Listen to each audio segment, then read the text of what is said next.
Saxton Pope's classic book, A Study of Bows and Arrows, contains an intriguing but arguably rather flawed account of the performance of a heavy Manchu bow.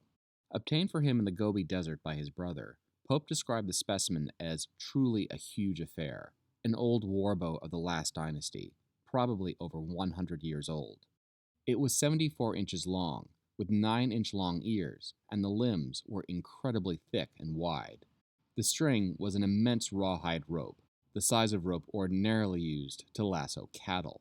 Pope measured the draw weight as being 98 pounds at 28 inches.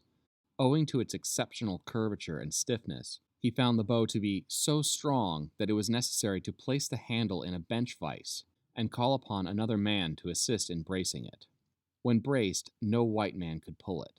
We resorted to a method of strapping the bow to our feet and, while lying on our backs, pulling the string with 2 hands. Pope had high expectations for this absolute monster of a bow, but he was ultimately very disappointed by its performance. In attempting to shoot a variety of arrows from maximum distance, the Chinese bow barely shot over 100 yards, and even after switching to a thinner and lighter string, it achieved only 175 yards with a purpose-built flight arrow. Compared to his results with English longbows, this was a rather pitiful showing. Pope concluded that the immense size of the bow was an inefficient and deeply defective design, rendering the bow and its user impotent. Pope is a deservedly iconic figure in the history of modern archery, and there is no reason to doubt his honesty.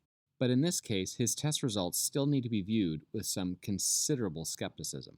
The detailed description of the massive Chinese bow suggests that it was possibly a strength training bow, one which was overbuilt and incredibly difficult to draw, but not intended to be actually shot in battle.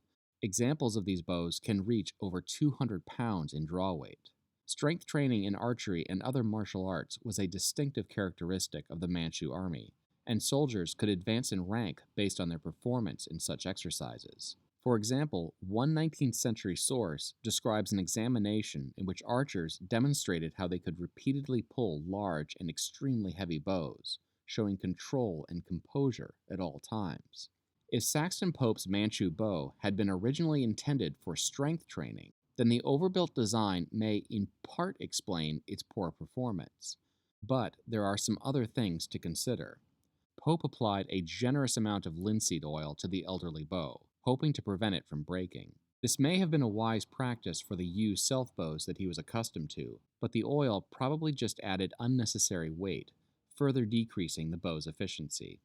But perhaps most importantly, testing the Manchu bow's maximum range was not the ideal way to measure its performance. This is because Manchu bows were primarily intended for shooting at relatively close distances. The huge levers and exceptionally high early draw weight helped to launch massive arrows for maximum penetration against armor or dangerous prey. In other words, the priority was on maximum momentum, not maximum velocity. Manchu arrows moved very slowly and did not travel very far, but they packed a huge punch. For example, one historical source recounts how whatever they hit, they pierced, and they could even transfix 2 men with some power to spare. Another source stated that, though the maximum range of typical examples is only about 150 to 180 yards, at half these distances they would hit with great force and drive their way through almost any form of protection that their enemies might have devised. As an unfortunate result of being optimized for such close-range penetration, Manchu bows have never been renowned for shooting long distances. Saxton Pope observed this in his own testing, regardless of whether or not his Manchu bow was a fair representative of its kind. However, if he had tested penetration, like he occasionally did with English longbows, he might have appreciated the Manchu bow in its proper, highly specialized context.